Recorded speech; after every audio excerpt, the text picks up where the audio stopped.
ಮಾಧ್ಯಮದವರನ್ನ ವಿಧಾನಸೌಧದಲ್ಲಿ ಬಿಡೋದಿಲ್ಲ. ಅವ್ರು ಎಲ್ಲಿ ಬೇಕು ಅಲ್ಲಿ ಇಂಟರ್ವ್ಯೂ ಮಾಡಂಗಿಲ್ಲ.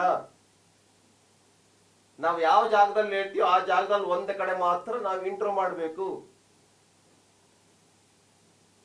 ಅವ್ರು ಬರ್ಬೇಕಲ್ಲ. ಮಂತ್ರಿಗಳು ಎಲ್ಲಿ ಕರೀತಾರೆ ಹೋಗ್ತಾರೆ, MLA ಗಳು ಎಲ್ಲಿ ಕರೀತಾರೆ ಹೋಗ್ತಾರೆ. ಅವ್ರಿಗೆ ಆ ಸ್ವಾತಂತ್ರ್ಯ ಇಲ್ವಾ? ಮತ್ತೆ ಹೇಳ್ತಾರೆ ನಮ್ಮ ಮುಖ್ಯಮಂತ್ರಿಗಳು, ನಮ್ದು ಪ್ರಜಾಪ್ರಭುತ್ವದ ಸರ್ಕಾರ, ನಮ್ಮಲ್ಲಿ ಹೆಚ್ಚು ಸ್ವಾತಂತ್ರ್ಯ ಇದೆ. ಮಾಧ್ಯಮದವರಿಗೆ ನೀವು ಸ್ವಾತಂತ್ರ್ಯ ಇಲ್ಲ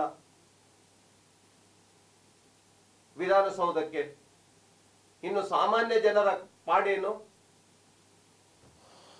ಹಾಗಾಗಿ ಮಾಧ್ಯಮದವರಿಗೆ ಈ ರೀತಿ ಏನು ನಿಯಂತ್ರಣವನ್ನ ಹಾಕಿದಿರಾ, ಅವ್ರ ಸ್ವಾತಂತ್ರ್ಯವನ್ನ ಏನು ರದ್ದು ಮಾಡಿದಿರಾ, ಇಂಟರ್ವ್ಯೂ ತೆಗೆದುಕೊಳ್ಳೋದನ್ನ, ಬೈಟ್ ತೆಗೆದುಕೊಳ್ಳೋದನ್ನ, ಇದನ್ನೆಲ್ಲ ಏನು ಬಂದ್ ಮಾಡಿದಿರಾ, ಇದು ಸರಿಯಾದ ಕ್ರಮ ಅಲ್ಲ. ಮುಂಚೆ ಯಾವ ಸಿಸ್ಟಮ್ ಇತ್ತು ಆ ಸಿಸ್ಟಮ್ ಅನ್ನ ಫಾಲೋ ಮಾಡಬೇಕು ಅಂತೇಳಿ ಈ ಸಂದರ್ಭದಲ್ಲಿ ನಾನು ಮುಖ್ಯಮಂತ್ರಿಗಳಲ್ಲಿ ವಿನಂತಿಯನ್ನ ಮಾಡ್ತೇನೆ.